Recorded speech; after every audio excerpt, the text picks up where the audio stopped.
প্রথম টেস্টের তৃতীয় দিনে বাংলাদেশ আয়ারল্যান্ডকে ৩০১ রানের লিড দেয়।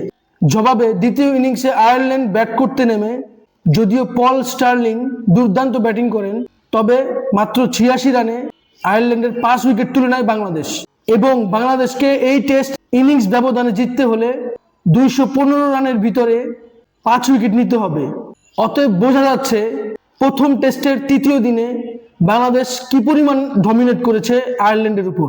দিনের শুরুতেই মাহমুদুল হাসান জয় এবং মুমিনুল হক তারা দুইজন শতক মিস করেছেন এবং বাংলাদেশের সবচাইতে অভিজ্ঞ টেস্ট প্লেয়ার মুশফিকুর রহিম তিনি তার ইনিংস লম্বা করতে পারেননি।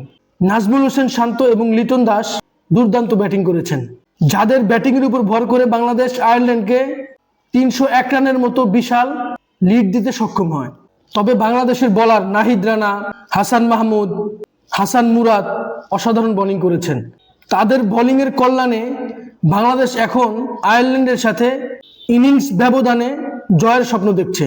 তবে আজকের দিনে যার কথা না বললেই নয়, তিনি হচ্ছেন বাংলাদেশের টেস্ট ক্যাপ্টেন নাজমুল হোসেন শান্ত। অসাধারণ ব্যাটিং করেছেন, তার যে স্ট্রেট ড্রাইভ দুর্দান্ত। এক কথায় তিনি আজকে ১০০ স্ট্রাইক রেটে ১৭ রান পূর্ণ করেছেন, দেখার মতো ছিল।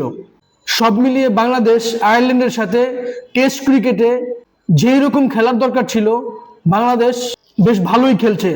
এ ব্যাপারে আপনার কোনো মতামত থাকলে অবশ্যই আমার সাথে শেয়ার করবেন। ভিডিওটি ভালো লাগলে লাইক, কমেন্ট, শেয়ার, সাবস্ক্রাইব করবেন। ধন্যবাদ।